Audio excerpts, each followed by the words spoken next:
जय हिंद दोस्तों, स्वागत है आप सभी का भूगोल की इस श्रृंखला में। भूगोल की इस श्रृंखला के अंतर्गत दोस्तों हम अध्ययन कर रहे थे भारत के भौतिक विभाजन का। आपको बता दें, अब तक हमने भारत के भौतिक विभाजन के अंतर्गत हिमालय के विभाजन का अध्ययन किया हुआ था और उसी कड़ी में आज हम ट्रांस हिमालय का अध्ययन करने जा रहे हैं। यदि आपने इसके पहले की वीडियो नहीं देखी हुई है तो डिस्क्रिप्शन में उसकी लिंक है, आप वहाँ तक पहुँचें और उन वीडियो को जरूर देखें ताकि आपका एक कॉन्सेप्ट बिल्डअप हो। बहरहाल हम बात करते हैं ट्रांस हिमालय की। ट्रांस हिमालय के विषय में जब चर्चा की जाए तो आपको यहाँ बता दें कि ट्रांस हिमालय में जो ट्रांस शब्द जुड़ा हुआ है, इसका अर्थ हिंदी में होता है परा, यानी कि पार।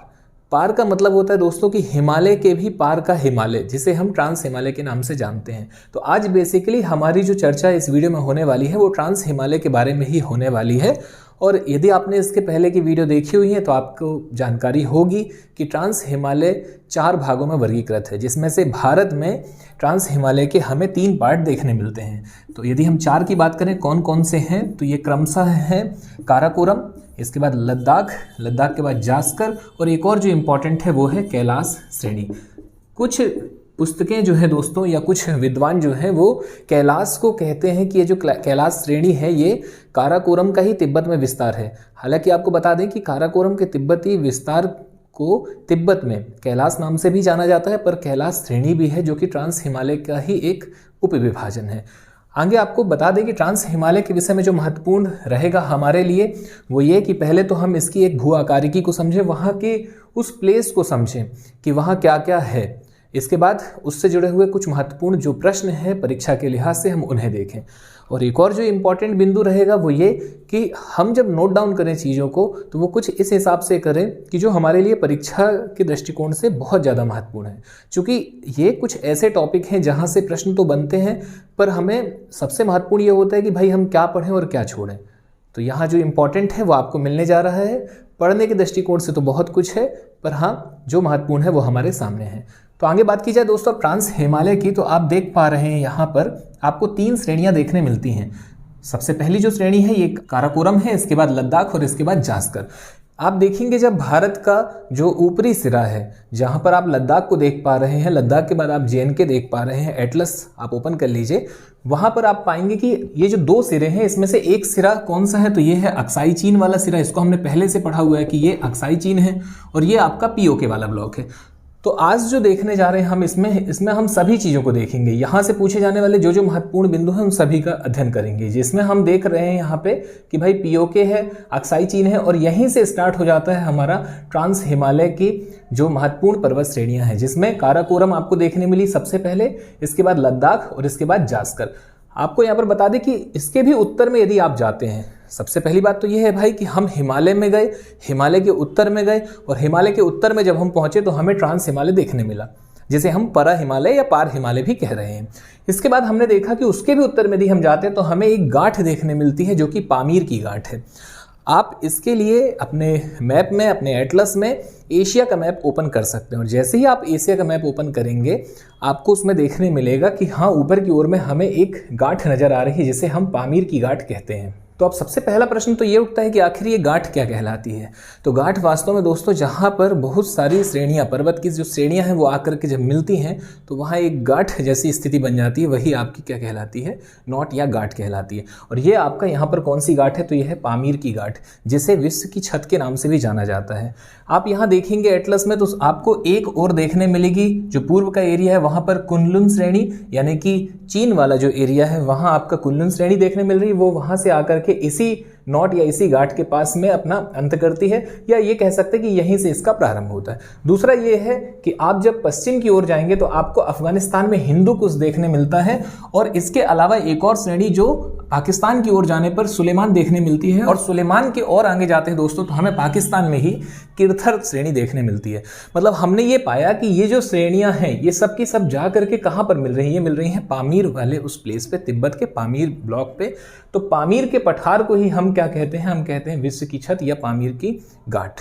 तो आपका ये क्लियर हो रहा है यहाँ पे। इसके बाद नेक्स्ट पॉइंट, जब हमने हिमालय की उत्पत्ति को देखा था तो उसमें हमने समझा था प्लेट टेक्टोनिक थ्योरम और प्लेट टेक्टोनिक सिद्धांत के अलावा जब हमने कोबर की भूसन्नति को देखा था दोस्तों, तो हमने वहाँ पाया था कि जो पामीर वाला ब्लॉक है वो ज्यों का त्यों ऊपर हो गया है, जबकि उसके इर्द गिर्द में आप पाएंगे कि जब दो प्लेटें आपस में टकराई थी तो फोल्ड हुए थे, वहाँ बाकी श्रेणी भी उत्पन्न हो रही है और यहाँ पर भी दूसरी, पर बीच का एरिया ज्यों का त्यों अप्रभावित है इस सभी इफेक्ट से और ऊपर की ओर उठा हुआ है। उसी कड़ी में ये आपका यहाँ सामने है पामीर। और आगे अब बात की जाए इसी ट्रांस हिमालय के उद्भव से संबंधित और निर्माण से संबंधित अन्य बातों की, तो हमारे लिए सबसे पहले महत्वपूर्ण होगा कि भाई इसका उपनाम क्या है। तो उपनाम आपको बता दें कि इसे तिब्बती हिमालय भी कहा जाता है और इसे टेथिस हिमालय भी कहा जाता है। अब देखिए तिब्बती हिमालय क्यों कहा जा रहा है, क्योंकि ये जो ब्लॉक है ये तिब्बत वाला ब्लॉक है पास में, और यही कारण है कि इसे तिब्बती भी एक नाम दिया गया उपनाम के तौर पर, और इसका एक अन्य नाम टेथिस हिमालय भी कहा जाता है। टेथिस हिमालय कहने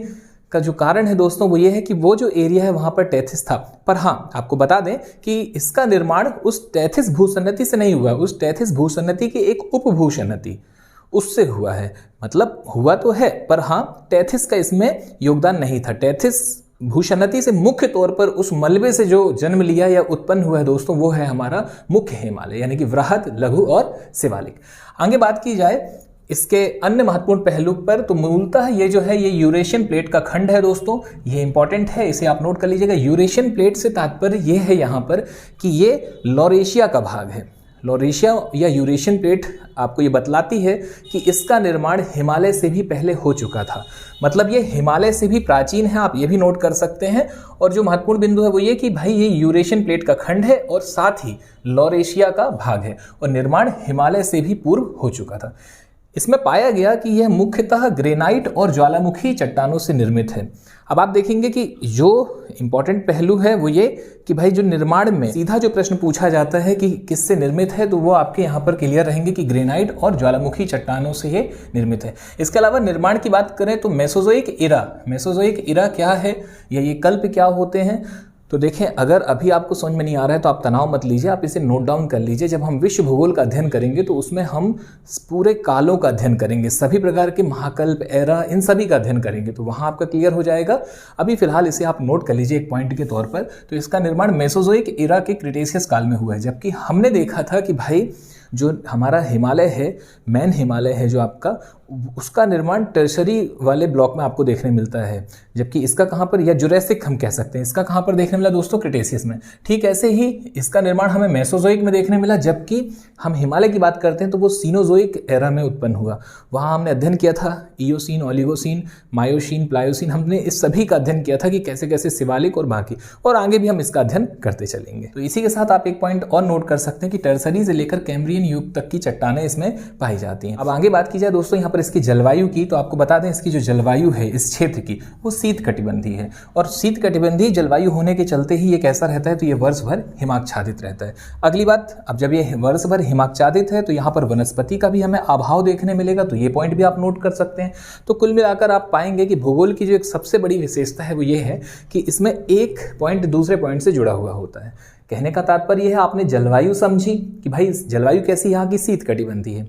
अब शीत कटिबंधी जलवायु है तो निश्चित तौर पर यहाँ पर हिम आपको देखने मिलेगा ही। अब हिम है, वर्ष भर हिमाच्छादित है, तो वनस्पति का अभाव देखने मिलेगा। इसके अलावा आपको बता दें कि जब हम जलवायु चैप्टर पढ़ेंगे तब तो आप इसको समझेंगे ही, आप अभी भी इसे एक छोटे से पॉइंट के तौर पर देख सकते हैं दोस्तों, और वो आपके सामने है। हम यहाँ पर देख पा रहे हैं कि हमारे सामने पृथ्वी है, हमारी अर्थ है, और इसमें हम पाते हैं कि बीचों बीच से जो रेखा गई है ये 0 डिग्री है, और ऊपर की ओर में 23.5 डिग्री में आपको कर्क रेखा नजर आती है। नीचे हम बात करें दोस्तों तो ऐसे ही 23.5 डिग्री क्या है, हमारी मकर रेखा। हालांकि आपको बता दें कि ये हम जलवायु में इसका विस्तार पूर्वक अध्ययन करेंगे। अभी फिलहाल हम देखते हैं कुछ महत्वपूर्ण बिंदुओं को। तो आप यहाँ देखेंगे कि जो सूर्य है दोस्तों, ये सूर्य वर्ष भर इसी कर्क रेखा और मकर रेखा के मध्य में गमन करता है, अर्थात सूर्य की जो सीधी किरणें हैं वो कर्क और मकर के मध्य ही पड़ती हैं। इसका अध्ययन आप विश्व भूगोल के अंतर्गत भी करते हैं, और भारतीय भूगोल में जलवायु वाला जो अध्याय रहेगा वहां पर हम इसका अध्ययन करेंगे। तो अभी फिलहाल तो आप बस इतना समझिए कि सूर्य जो है वो कर्क रेखा के उत्तर में नहीं जाता है, और दक्षिण में हम बात करें तो मकर रेखा के दक्षिण में नहीं जाएगा। अब कर्क रेखा कितने डिग्री अक्षांश पर है दोस्तों, तो ये हमें देखने मिलती है कि कर्क रेखा मतलब 23.5 डिग्री अक्षांश, जबकि 23.5 डिग्री की जब हम बात करते हैं अपने भारत में तो ये कहाँ से होकर गुजरती है, ये गुजरती है गुजरात वाले ब्लॉक से, मध्य से, और हिमालय कहाँ है दोस्तों? हिमालय और ऊपर है। तो जब ऊपर है तो स्वाभाविक सी बात है कि जलवायु कैसी है? शीत कटिबंधीय। और अगर सूर्य की किरणें वहाँ जा नहीं रही हैं और वो कटिबंध शीत वाला है तो वहाँ हिम तो रहेगी ही रहेगी। तो अब आपका यहाँ पर एक कॉन्सेप्ट क्लियर होता है कि भाई हिम है और हिम के कारण वनस्पति का आगे चल करके अभाव भी आपको देखने मिलेगा। नेक्स्ट पॉइंट की हम बात करें तो इसके विस्तार से संबंधित प्रश्न बन सकते हैं। इसका विस्तार मुख्य तौर पर लद्दाख और जम्मू कश्मीर वाले ब्लॉक में है। लद्दाख केंद्र शासित प्रदेश और जेएनके केंद्र शासित प्रदेश में हम बात करें लद्दाख की तो आप देखेंगे जो सर्वाधिक विस्तार है दोस्तों ट्रांस का वो आपका लद्दाख में ही है। क्योंकि जेएनके वाले क्षेत्र से आप पाएंगे, एटलस में भी आप देख सकते हैं, वहां पर आपको वृहद देखने मिलेगा। तो वहां से ग्रेटर हिमालय का प्रारंभ हो जाता है। तो जेएनके में आपकी इसकी लास्ट श्रेणी यानी कि काराकोरम, लद्दाख और जास्कर के कुछ अंश वहां पर है। पर हाँ, सर्वाधिक विस्तार की हम बात करें तो आपको लद्दाख केंद्र शासित प्रदेश में इसका विस्तार देखने मिलता है। इसी से जुड़ा हुआ एक और महत्वपूर्ण पहलू और वो ये कि लद्दाख शीत मरुस्थल कहलाता है दोस्तों। शीत मरुस्थल क्यों कहलाता है? क्योंकि यहाँ पर वर्षा बहुत कम हो पाती है।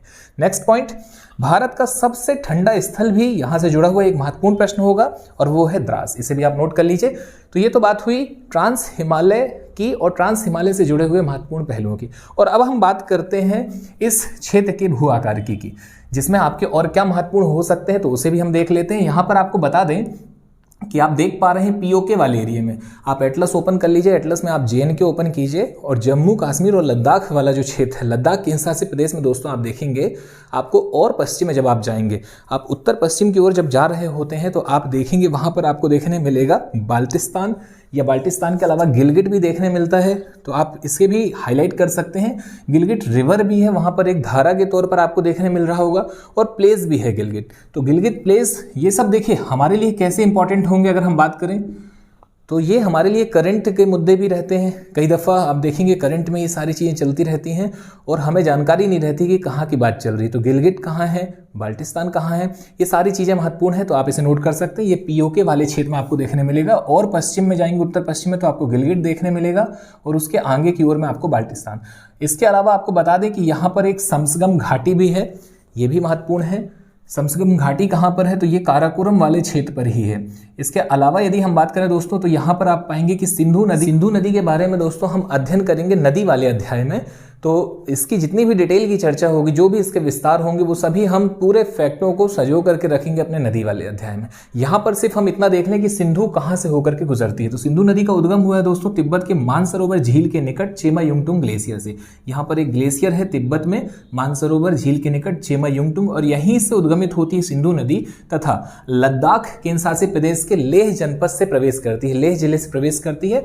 और आपको बता दें कि ये मुख्य तौर पर लेह जो है ये इसके सिंधु नदी के दाएं तट पर है। ये भी एक प्रश्न के रूप में पूछा गया है।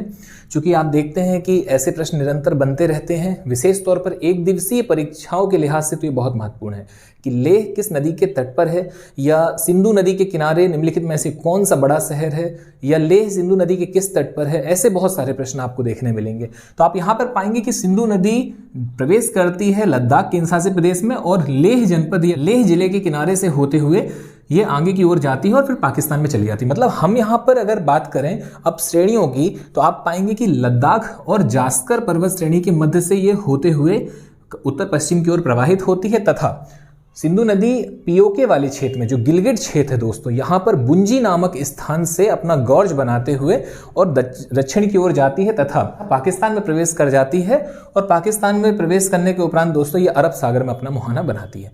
तो यहाँ तक में जो हमने देखा उसमें आपको देखने मिलता है गिलगिट वाले क्षेत्र में यानी पीओके के, इसे भी नोट कीजिएगा आप, इंपॉर्टेंट है, आप इसे नोट कर लीजिए। पीओके के गिलगिट वाले क्षेत्र में दोस्तों गिलगिट और गिलगिट वाले क्षेत्र के एक बुंजी नामक स्थान पर ये क्या करती है, ये गॉर्ज का निर्माण करती है। गॉर्ज को हिंदी में महाखड्ड कहते हैं, तो इसे खड्ड या महाखड्ड कहते हैं। अब देखिए गॉर्ज होता क्या है, तो गॉर्ज वास्तव में वी आकार की घाटी होती है। जब नदी किसी बड़े पर्वत, विशाल पर्वत को काट करके आगे की ओर बढ़ती है। देखिए नदी का काम क्या है, नदी तो छोड़िए आप, पानी का काम क्या है, पानी कभी रुकेगा क्या नदी का? नहीं। वो क्या होगा, अगर उसमें तेज है तो वो निरंतर आगे की ओर बढ़ता चला जाएगा। आप कहीं पर भी पानी आप फेंक दीजिए, आप किसी बर्तन में पानी को रखिए, जितना बड़ा बर्तन होगा पानी वो पूरे एरिया को कवर करने स्टार्ट कर देता है, तो वो रुकेगा नहीं, वो आगे की ओर ही बढ़ेगा। तो पानी का काम ही है, तो नदी का काम ही है दोस्तों आगे की ओर निरंतर बढ़ते रहना। अब नदी भी चल रही है यहाँ पर, चूंकि आप देखिए ट्रांस हिमालय मतलब कि आपका हिमालय की भी पहले का हिमालय, यानी हिमालय से भी प्राचीन क्षेत्र। अब यहाँ पर आप देखेंगे कुछ प्रश्न तो नदियों से भी बनते हैं, जैसे एग्जाम्पल के लिए निम्नलिखित में से कौन सी नदी ट्रांस हिमालयन नदी है, निम्नलिखित में से कौन सी नदी पूर्ववर्ती नदी है, ऐसे प्रश्न पूछे जाते हैं। तो सिंधु नदी हो गई, सतलज नदी हो गई दोस्तों, ब्रह्मपुत्रा हो गई, ये हिमालय से भी पहले वहाँ पर प्रवाहित हो रही थी। और हिमालय की उत्पत्ति के साथ साथ में एक तरफ से आप देखेंगे हिमालय ऊपर की ओर बढ़ रहा है, जैसा कि हमने कोबर के भूशन्नति और प्लेट टेक्टोनिक सिद्धांत के अंतर्गत देखा कि हिमालय जन्म ले रहा है, आकार ले रहा है। आप पाएंगे कि उसी कड़ी में जैसे जैसे हिमालय जन्म ले रहा है, आकार ले रहा है, ऊपर की ओर जा रहा है, फॉर एग्जाम्पल के लिए ये, तो वैसे ही तो नदी भी वहां पर प्रवाहित हो रही है। तो नदी का भी काम है, नदी भी अपनी ड्यूटी निभा रही है। नीचे से प्लेट टेक्टोनिक के तहत प्लेटें भी आपस में आ रही हैं, तो ये भी आकार ले रहा है। तो नदी इसको लगातार काटे जा रही है दोस्तों। तो काटते काटते काटते वहां पर एक वी आकार की घाटी बन जाती है। कहने का तात्पर्य यह है कि ये जो घाटी होती है ये कुछ ऐसी रहती है दोस्तों, बहुत ज़्यादा मतलब एकदम वी सेफ रहेगा, यू नहीं होगा, वी और यू में बहुत अंतर होता है दोस्तों। तो ये इस साइड भी आपकी पर्वत श्रेणी है, यहाँ पर भी पर्वत श्रेणी है, और बीचों बीच में ये वी जैसा जो सेफ बना हुआ है इसे हम कहते हैं गॉर्ज। और आपको बता दें जो बहुत महत्वपूर्ण है, सिंधु का ये जो गॉर्ज है ये 5200 मीटर की गहराई पर है दोस्तों। मतलब इसका जो टोटल आप ऊंचाई देखेंगे वो 5200 है, और ये भारत का तो सबसे गहरा गॉर्ज है ही, इसके अलावा यह विश्व का भी सबसे गहरा गॉर्ज है सिंधु गॉर्ज। तो आप इसमें नोट कर लीजिएगा कि भाई जो महत्वपूर्ण पहलू है वो ये कि ये भारत का सबसे गहरा गॉर्ज है। और इसकी कितनी है आपकी टोटल लेंथ की हम बात करें दोस्तों तो 5200 मीटर की गहराई है इसमें। तो आपका ये कि ये महत्वपूर्ण पॉइंट होता है। इसके अलावा यहाँ से जो और अन्य महत्वपूर्ण पहलू होंगे वो ये कि सिंधु नदी के अलावा काराकोरम वाले ब्लॉक से आप देखेंगे आपको एक नदी आती हुई नजर आएगी, श्योक नदी। और ये श्योक नदी सिंधु के समानांतर बहते हुए आगे जाती है, लगभग 500 किलोमीटर की दूरी तय करने के उपरांत ये सिंधु में जाकर के अपना जल गिराती है। तो काराकोरम श्रेणी से जन्म लेती है श्योक नदी, जिसे मृत्यु की नदी भी कहा जाता है उस एरिया में। और आप पाएंगे कि जो सिंधु नदी है इसके दक्षिण वाला जो एरिया है, यानी कि जास्कर वाली जो श्रेणी है दोस्तों, यहाँ से एक नदी आती है जास्कर नदी, ये भी आगे जाकर के सिंधु नदी में ही अपना मुहाना बनाती है। तो इन सभी को आगे हम पढ़ते हैं काराकोरम, लद्दाख और जास्कर श्रेणी के अंतर्गत। इसके अलावा नदियों वाले अध्याय में तो हम इसका अध्ययन करेंगे ही। फिलहाल आप इनसे जुड़े हुए जो ये महत्वपूर्ण तथ्य थे ट्रांस हिमालय के, आप इसे नोट कर लीजिए। और इसके अलावा आप ये एक जो डायग्राम है इसे भी आप जरूर नोट करें, क्योंकि इससे आपके कुछ कॉन्सेप्ट क्लियर होते हैं कि भाई पामीर की जो घाट है जिसे हम विश्व की छत कह रहे हैं, इसी से ही आपका हिंदू कुश निकलती है, यहीं पर भी आपका सुलेमान भी आकर के मिल रही है, और यहीं पर आपका चीन के कुनलुन श्रेणी भी मिल रही है। और इसके अलावा यहाँ पर ट्रांस हिमालय की जो काराकोरम श्रेणी है दोस्तों, ये देखिए पर्वत श्रेणियां एक फिक्स एरिया पे नहीं होती हैं। वो क्षेत्र नहीं देखेंगे कि ये भारत का क्षेत्र है, ये पीओके है, या ये पाकिस्तान का क्षेत्र हो गया आगे, वो ये सब नहीं देखती हैं। ठीक है, ये क्षेत्र तो हम देखते हैं, क्षेत्र तो हमारी राजनीतिक इकाई है, वो प्राकृतिक इकाई नहीं है। तो काराकोरम जो है इसका विस्तार वास्तव में यदि हम बात करें उत्तर पश्चिम की ओर में, ये आगे चल करके आपको पामीर तक देखने मिलेगा। मतलब इसका जो विस्तार है दोस्तों ये पामीर तक भी है, और आगे यहाँ बात करें तो यहाँ आपका तिब्बत तक भी जाता है। ये तो आपको सिर्फ समझाने के लिए यहाँ पर इतना बनाया गया है, पर वास्तव में मतलब जो जैसे हम हिमालय की बात करते हैं, हिमालय हमें देखने मिलता है दोस्तों, आगे चल करके हम पढ़ेंगे कि जो अंडमान निकोबार द्वीप समूह है ये हिमालय का ही समुद्र में विस्तार है। मतलब आप देखिए कि जो पर्वत श्रेणियां हैं वो धीरे धीरे धीरे धीरे करके फैली हुई होती हैं। तो इसका भी विस्तार आपको पामीर तक देखने मिलता है। तो आप इस फिगर को भी बना लीजिए, आप इसका एक स्क्रीनशॉट लीजिए, इन्हें नोट डाउन कीजिए, आगे हम अध्ययन करते हैं। फिर अब आगे हम ट्रांस हिमालय के अंतर्गत आने वाली काराकोरम पर्वत श्रेणी का अध्ययन करते हैं। तो आपको बता दें कि काराकोरम के विषय में अब जो महत्वपूर्ण पहलू होने जा रहे हैं वो ये, ना केवल काराकोरम बल्कि किसी भी पर्वत श्रेणी के लिए उसमें पाए जाने वाले हिमनद या उसके कोई एक जो प्रमुख शिखर होते हैं वो, या वहां से कोई अगर समीपवर्ती नदी गुजरती है इत्यादि जो भी आंकड़े होते हैं दोस्तों वो महत्वपूर्ण होते हैं। तो इसमें हमने मुख्य तौर पर उन्हें ही कवर किया हुआ है कि भाई यहाँ पर कौन सी पर्वत शिखर है, कौन सी श्रेणी है, इसके अलावा कौन सी घाटी है, या इससे जुड़े हुए कुछ अगर महत्वपूर्ण हिमनद हैं। चूंकि ऊंचाई वाला स्थल है तो हिमनद तो निश्चित तौर पर है ही। देखिए हिमालय की जो रेंज है दोस्तों वो 6000 वहाँ का औसत है। पूरे हिमालय या ट्रांस वाले एरिया की यदि हम बात करें तो वहाँ की जो औसत ऊंचाई है वो 6000 मीटर है। अब 6000 मीटर ऊंचाई है, और आपको बता दें कि किसी भी स्थल पर यदि 4400-4500 मीटर की ऊंचाई को आप पार कर जाते हैं तो आप ऐसे एरिया में पहुंच जाते हैं जहां पर हिम जम सकती है। जो हिम की जो लाइन है दोस्तों, जहां पर हिम का जमना प्रारंभ हो जाता है वह 4400 से 4500 मीटर की ऊंचाई है। तो आप पाते हैं कि यहाँ पर तो भाई ये ऊंचा एरिया है तो हिम तो यहाँ मिलने ही मिलने हैं, ग्लेशियर मिलने ही मिलने हैं। और आपको बता दें जो महत्वपूर्ण विश्व की 94 चोटियां हैं, उनमें से 52 चोटियां आपको इसी हिमालयी क्षेत्र में देखने मिलती है। मतलब वृहद हिमालय, लघु हिमालय और शिवालिक और ये ट्रांस सबको मिला लें तो विश्व की 94 में से 92 ऊंची चोटियां, ऊंचे शिखर यहीं पर मिलते हैं। इसके अलावा हिमनद की यदि हम बात करें दोस्तों, तो हमने सबसे पहले ही आपको बताया था कि लगभग 15,000 प्लस हिमनद हमें यहाँ पर देखने मिलते हैं। तो चलिए ठीक है, हम इसका प्रारंभ करें। आप इसमें सबसे पहले जो बिंदु नोट करेंगे वो ये है कि भाई काराकोरम की अवस्थिति को लेकर के, कि काराकोरम आप देखते हैं, काराकोरम जहां पर है आप उस एटलस को ओपन कर सकते हैं और एटलस में आप पाएंगे कि इसकी अवस्थिति जो है वो मुख्य तौर पर पूर्व में अक्साई चीन पठार से इसका घिराव है। इसके अलावा पूर्वोत्तर की यदि हम बात करें दोस्तों, तो आपको तिब्बती पठार का किनारा वाला एरिया देखने मिलता है, मतलब तिब्बती पठार हो गया। और यदि बात करें तो आपका अक्साई चीन हो गया। इसके अलावा उत्तर में यारकंद और काराकश नदियां हैं, उससे घिराव है। दक्षिण की बात करें दोस्तों तो लद्दाख श्रेणी आपको देखने मिलती है। इसके अलावा देवसाई का मैदान आपको देखने मिलता है दक्षिण में, लद्दाख की श्रेणी हो गई। तो ये सारी चीजें हो गई। और जो महत्वपूर्ण पहलू है वो ये कि ये जो है ये आपका कनेक्टेड है दोस्तों उत्तर पश्चिम वाले ब्लॉक में पामीर से जुड़ा हुआ है काराकोरम। ये सभी आप नोट कर लीजिएगा। हर चीज बोर्ड में लिख दी जाए दोस्तों ये संभव नहीं है, आप इसे नोट करते चले जाइएगा। जैसे जैसे मैं कहते चला जा रहा हूँ आप इसे नोट करते चले जाइएगा। तो एक बार फिर से आपको बता दें कि भाई ये जो है ये कैसा है आपका, ये मुख्य तौर पर पूर्व में अक्साई चीन से, पूर्वोत्तर में तिब्बती पठार के किनार वाले एरिया से, उत्तर में यारकंद और काराकस से, इसके अलावा उत्तर पश्चिम में पामीर घाट से और दक्षिण में आपके लद्दाख वाले जो रेंज है दोस्तों उससे ये घिरा हुआ है काराकोरम। आगे अब बात की जाए काराकोरम से, तो देखिए भारत में जो महत्वपूर्ण पहलू है वो ये कि ये उत्तरतम श्रेणी है। आपसे प्रश्न बन सकता है सीधे, पीएससी ने एक बार पूछा हुआ है, एमपीपीएससी की बात आपको बता दें, एमपीपीएससी में एक बार नहीं दोस्तों अनेकों बार ऐसे प्रश्न उठे हुए हैं कि दक्षिणतम श्रेणी क्या है। तो भारत की दक्षिणतम श्रेणी से जब प्रश्न बना तो कार्डमम पहाड़ी हमें देखने मिली। ऐसे ही उत्तरतम श्रेणी कई दफ़ा मिलान करने के लिए आ जाता है कि सही मिलान कीजिए। तो ये सारी चीज़ें हमें होनी चाहिए जानकारी में। तो आप यहाँ पर पाएंगे कि भारत की उत्तरतम श्रेणी कौन है, तो वो है काराकोरम। इसके अलावा उत्तरी पर्वत करके एक बार प्रश्न पूछा गया है, तो ये भी आपका आंसर काराकोरम। आपको यहाँ पर बता दें कि इसे कृष्णगिरी के नाम से भी जाना जाता है। संस्कृत में जो पुराण वगैरह हैं उनमें पुराणों में इसे कृष्णगिरी कहा गया है। वास्तव में दोस्तों काराकोरम किरगिरी भाषा का शब्द है जिसका अर्थ होता है काली भुरभुरी मिट्टी।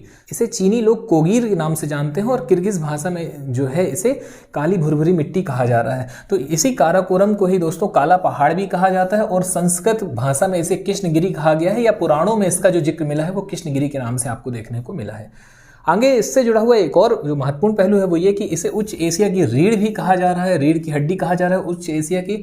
और उत्तर में इसके आपको देखने मिली थी सक्सगम घाटी। ये हमने पहले देखा हुआ है कि उत्तर में आपके इसमें कौन है दोस्तों, सक्सगम घाटी है। वो कौन सा एरिया, वो ये वाला एरिया है यहाँ पर।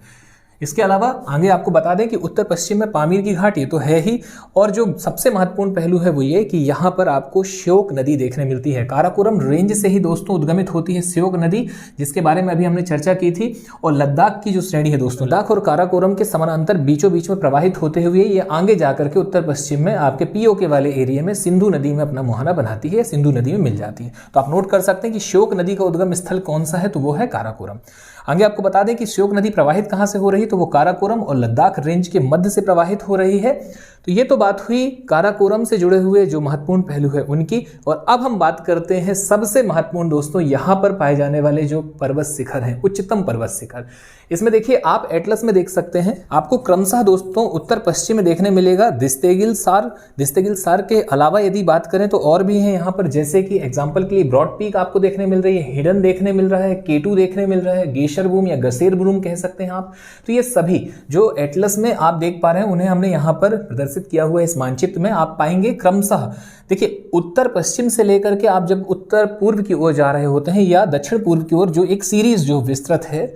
यदि हम बात करें कि काराकोरम का विस्तार कैसे है, तो उत्तर पश्चिम से, ये उत्तर पश्चिम है दोस्तों, उत्तर पश्चिम से लेकर के दक्षिण पूर्व की ओर ये आपका विस्तृत है। तो यहाँ इसी क्रम में आपको सबसे पहले देखने मिल रहा है, एटलस में भी आप देख सकते हैं दिस्तेगिल सार के बाद दूसरा है हिडन के बाद ब्रॉड पीक है, ब्रॉड के बाद K2 है, K2 के बाद आप देखेंगे गसेरबरूम है, या गसेरबरूम 1 और 2 आपको दोनों देखने मिलती हैं। इसके अलावा और भी यहाँ पर पर्वत शिखर हैं, पर जो सबसे ज्यादा जो महत्वपूर्ण है दोस्तों वो आपके यही थे।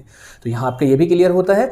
आगे आपको बता दें कि K2 का अन्य नाम भी इंपॉर्टेंट रहेगा, आप उसे नोट कर लीजिए। K2 का अन्य नाम है दोस्तों गॉडविन ऑस्टिन, बहुत इंपॉर्टेंट है। K2 का अन्य नाम गॉडविन ऑस्टिन के नाम से जाना जाता है और इसकी जो ऊंचाई है वो आप देख पा रहे हैं 8611 मीटर। सभी पर्वत शिखर की कोई ना कोई ऊंचाई है, पर K2 की ऊंचाई मोस्ट ऑफ द इंपॉर्टेंट, क्योंकि ये भारत का सबसे उच्चतम पर्वत शिखर है दोस्तों। विश्व का दूसरा सबसे उच्चतम है। विश्व में आप देखेंगे आपको देखने मिलता है एवरेस्ट 8848, जबकि 8611 जो K2 है दोस्तों, जिसे गॉडविन ऑस्टिन कहा जा रहा है, ये विश्व का दूसरा सबसे ऊंचा है और भारत का सबसे ऊंचा। भारत का सबसे ऊंचा का तात्पर्य अब आप समझने का प्रयास कीजिएगा। देखिए आपको 3 प्रश्न देखने मिलेंगे। पहला तो ये कि विश्व की सबसे उच्चतम चोटी माउंट एवरेस्ट, जो कहाँ पर है, हिमालय में है पर नेपाल में है, और हिमालय की भी सबसे ऊंची चोटी यही है। आप इन तीनों फैक्टों को नोट कर लीजिए। विश्व की सबसे ऊंची चोटी तो ये चली जाएगी आपका कहाँ पर दोस्तों, माउंट एवरेस्ट नेपाल में और हिमालय में ही है। दूसरा, भारत की सबसे उच्चतम चोटी, तो भारत की सबसे उच्चतम चोटी आपकी हो गई K2। आपने देखा सबसे पहले आपको देखने मिला दोस्तों माउंट एवरेस्ट। माउंट एवरेस्ट जो है ये कहाँ पर है, नेपाल में है, ठीक है, और इसकी जो ऊंचाई है वो कितनी है, वो 8848 है। तो एक तो ये पॉइंट अलग ही हो गया, और हिमालय की भी सबसे ऊंची यही हो गई, पॉइंट नंबर 1। पॉइंट नंबर 2 दोस्तों, K2 के विषय में आप नोट कर सकते हैं। K2 कहाँ पर है, भारत में है, लेकिन हिमालय आपकी वृहत हिमालय में नहीं आती है, हिमालय के भी पार आती है। तो पूर्णतः भारत में अवस्थित आपकी सबसे ऊंची कौन हो गई, K2 8611, और विश्व की भी दूसरी सबसे ऊंची चोटी है ये, क्योंकि सबसे ऊंची 8848, उसके बाद 8611। और तीसरा प्रश्न बनेगा दोस्तों, हमारे भारत में अवस्थित और हिमालय में स्थित, मतलब हिमालय में भी है और भारत में भी है, तो वो है कंचनजंगा सिक्किम वाले ब्लॉक में, और इसकी ऊंचाई है दोस्तों 85-98 मीटर। तो ये 3 प्रश्न आपके बनते हैं जो कंफ्यूज करते हैं, तीनों को आप क्लियर कर लीजिएगा। पहला वो है जो पर्टिकुलर हिमालय में है और मतलब विश्व का भी है, तो वो हो गया आपका माउंट एवरेस्ट। दूसरा वो है जो भारत में है, हिमालय में नहीं, भारत का सबसे ऊंचा और विश्व का दूसरा सबसे ऊंचा, वो हो गया आपका K2 Godwin Austen. Godwin Austen का अन्य नाम गौरीनंदा पर्वत भी है, ये भी आप नोट कर लीजिएगा। और इसके बाद जो तीसरा प्रश्न बनेगा ये कि भाई हिमालय पर भी है और भारत में है, वो है कंचनजंगा 85-98 मीटर। तो ये तीनों पॉइंट आपके क्लियर होते हैं। तो ये सभी पर्वत शिखरों को आप नोट कर लीजिए। देखिए अगर आपको इनकी ऊंचाई को नोट करना है, पढ़ना है, तो एटलस में सब कुछ दिया हुआ है।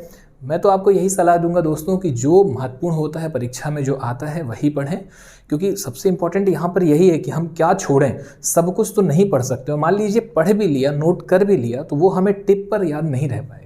पर हाँ, एक नज़र आप देख सकते हैं सरसरी तौर पर। आगे अब बात की जाए हिमनदों की दोस्तों, तो हिमनद को लेकर के भी यहाँ से महत्वपूर्ण प्रश्न बनते हैं। हिमनद में जो सबसे इंपॉर्टेंट है वो ये कि यहाँ के हिमनद घाटी प्रकार के, यानी कि काराकोरम में जो भी ग्लेशियर हैं वो घाटियों में अवस्थित हैं, घाटी प्रकार के हैं। तो इसमें से घाटी भी पूछी जा सकती है। आप देखेंगे इसका भी सीक्वेंस वही उत्तर पश्चिम से जब आप देखना स्टार्ट करते हैं, आपको गिलगिट वाले एरिया के आगे जो बाल्टिस्तान है वहां पर, यानी कि POK वाले ब्लॉक में ही आपको बतूरा देखने मिलता है सबसे पहले। बतूरा के बाद नंबर 2 पर हिस्पर देखने मिलेगा दोस्तों। आगे बढ़ेंगे तो आपको बियाफो देखने मिलेगा, बियाफो के आगे बालटोरो देखने मिलेगा या बालतोरो, और फिर आपको सियाचिन। इसके अलावा और भी छोटे छोटे ग्लेशियर हैं, पर इनसे प्रश्न सबसे ज्यादा बने हैं, तो हमने इन्हें ही यहाँ पर कवर किया हुआ है। आपको बता दें कि बतूरा और हिस्पर जो है दोस्तों ये हंजा घाटी में है। इसके अलावा बियाफो बालतोरो जो है ये सिगार घाटी में है, और हमारा जो सियाचिन है दोस्तों ये नुब्रा घाटी में। ये मोस्ट ऑफ द इंपॉर्टेंट दोस्तों, नुब्रा घाटी, सिगार घाटी, हंजा घाटी, ये क्या है, तो ये छोटी छोटी नदियां हैं दोस्तों। नुब्रा नामक वहां पर एक छोटी सी नदी है और उसी की वो घाटी है, और वहीं पर दोस्तों आपका देखने मिलता है सियाचिन ग्लेशियर। आपको बता दें नुब्रा जो है ये श्योक की सहायक नदी है, जबकि श्योक किसकी सहायक नदी दोस्तों, श्योक अपना जल ले जाकर के अब गिराती है सिंधु नदी में।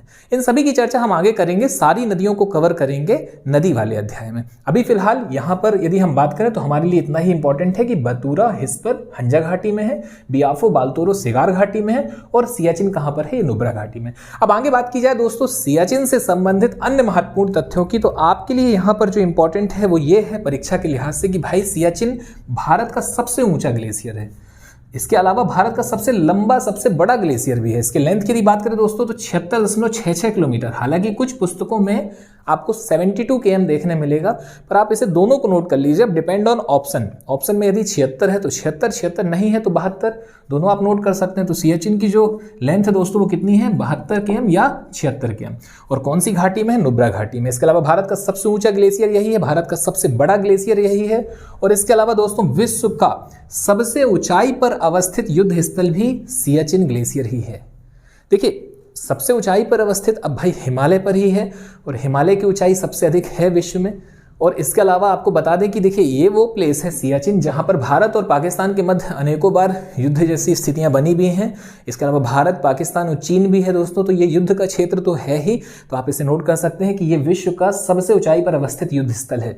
और अब जो अंतिम महत्वपूर्ण बिंदु है वो ये कि जैसे हम एक प्रश्न देखते हैं दोस्तों, भारत का काला पानी क्षेत्र, आप कमेंट बॉक्स में बताइएगा कि भारत का काला पानी क्षेत्र क्या है। तो जैसा प्रश्न काला पानी क्षेत्र से बनता है वैसा ही एक प्रश्न बनेगा भारत का सफेद पानी क्षेत्र। तो भारत का सफेद पानी क्षेत्र कहलाता है दोस्तों सियाचिन ग्लेशियर वाला क्षेत्र। तो यहाँ पर दोस्तों आपके इस काराकोरम रेंज के जो पर्वत शिखर हैं, जो हिमनद है, वो भी कंप्लीट होते हैं। तो आप इन्हें क्रमशः नोट कर लीजिएगा हेडिंग बना करके कि काराकोरम के प्रमुख पर्वत शिखर, इसके अलावा काराकोरम के प्रमुख हिमनद या ग्लेशियर। तो आपके ये प्रमुख हिमनद आपको देखने मिल रहे हैं। तो सीधा प्रश्न पूछा जाएगा कि बियाफो निम्नलिखित में से किस श्रेणी का प्रमुख ग्लेशियर है। ऑप्शन में trans Himalaya, greater Himalaya, lesser Himalaya, Shivalik भी हो सकता है। ऑप्शन में आपके काराकोरम, लद्दाख, जास्कर भी हो सकता है। तो देखिए आप सब कुछ अब डिपेंड ऑन ऑप्शन, ठीक है, क्या ऑप्शन में है उस पर निर्धारित होगा कि आपको क्या चुनाव करना है।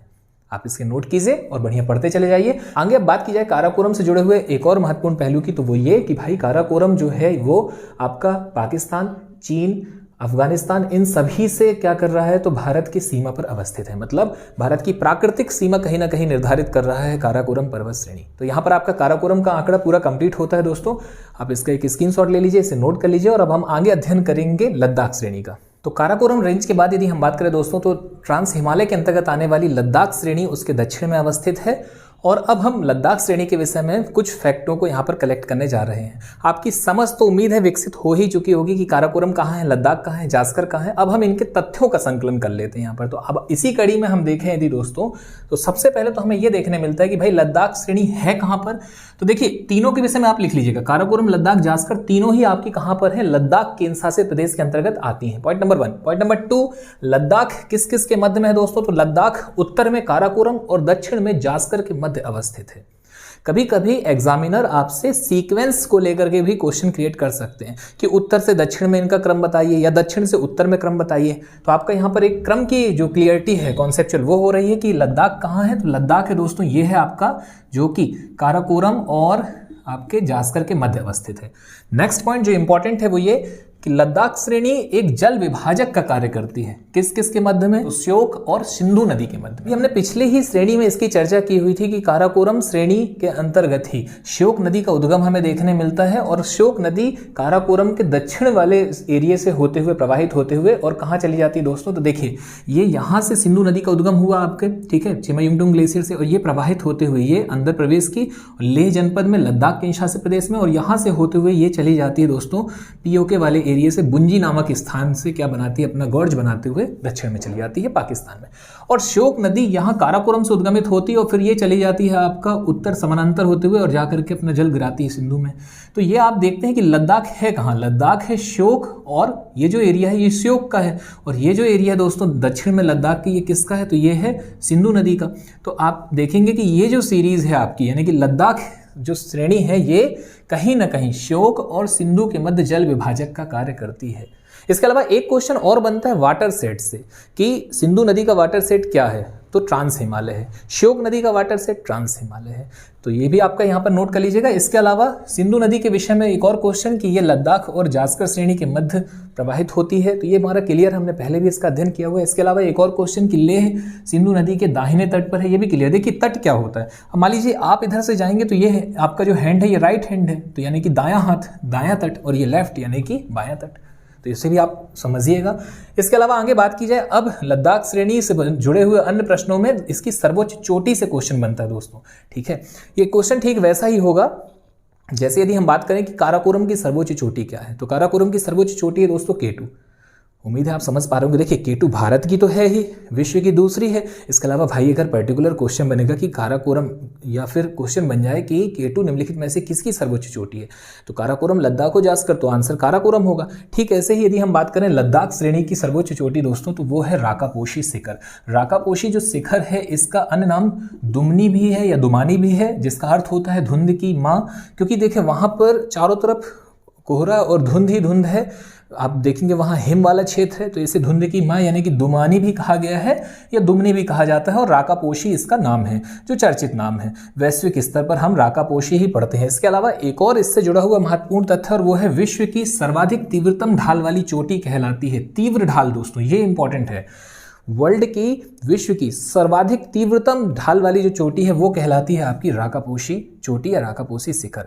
तीव्रतम का मतलब है दोस्तों एकदम बिल्कुल खड़ा ढाल है, ठीक है। मतलब ये जो शिखर है, ये पर्वत ऐसा ना हो करके ये कैसा है, तो बिल्कुल ऐसा पर्वत है, ये तीव्रतम ढाल वाला पर्वत है दोस्तों, ठीक है। आगे हम बात करते हैं इसके बाद LR यानी कि आपका यही लद्दाख जो रेंज है दोस्तों, लद्दाख श्रेणी में ही अक्साई चीन अवस्थित है। तो आप जो अक्साई चीन वाला जो क्षेत्र देखते हैं दोस्तों, ये वाला, ये जो एरिया है ये लद्दाख श्रेणी में ही अवस्थित है। अब देखिए, अगर बात करी जाए कि हम कैसे इसको समझें, तो देखें आप इसमें एटलस ओपन कर लीजिए। एटलस में आप पाएंगे काराकोरम का रेंज यहाँ पे अलग हो रहा है और यहाँ से लद्दाख, तो लद्दाख में ही अवस्थित है कौन सा, अक्साई चीन वाला ब्लॉक। ये आपका क्लियर होता है। अक्साई चीन दोस्तों वही क्षेत्र है जहाँ पर 1962 में भारत चीन का युद्ध होता है और इसके बाद से चीन ने अपना कब्जा जमा रखा है।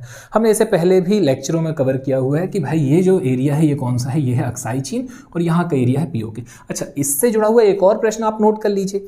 इसलिए मैंने आपको पहले ही कहा था कि नोट्स बनाते समय 4-4 लाइनों की जगह जरूर दीजिए। कोई अन्य महत्वपूर्ण बिंदु हमें मिलेगा तो हम वहाँ पे ऐड कर लेंगे। तो आप इसमें ऐड कर लीजिए जाकर के काराकोरम में कि भाई जो पीओके है ये कहाँ पर अवस्थित है, ये काराकोरम पर्वत श्रेणी पर अवस्थित है, जबकि अक्साई चीन अवस्थित है दोस्तों लद्दाख श्रेणी के अंतर्गत। तो यहाँ पर आपका लद्दाख श्रेणी से जुड़े हुए जो भी महत्वपूर्ण बिंदु हैं वो कंप्लीट होते हैं, आप इसे नोट कर लीजिए। आगे हम चर्चा करते हैं जास्कर पर्वत श्रेणी की। आगे अब हम बात करते हैं दोस्तों ट्रांस हिमालय के अंतर्गत जास्कर श्रेणी की।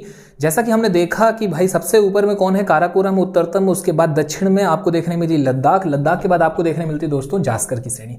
जास्कर के विषय में जो इंपॉर्टेंट है वो ये कि जास्कर जो है दोस्तों ये महान हिमालय की ही एक शाखा है, पर इसे ट्रांस हिमालय के अंतर्गत रखा जाता है अध्ययन की सुविधा की दृष्टि से। आप इसमें क्या पाते हैं कि भाई ये हिमालय की शाखा है, पर आपको इसमें रखना कहां पर है, इसे ट्रांस हिमालय के अंतर्गत ही रखना है, यानी कि काराकोरम, लद्दाख, जास्कर तीनों ट्रांस हिमालय में आती हैं।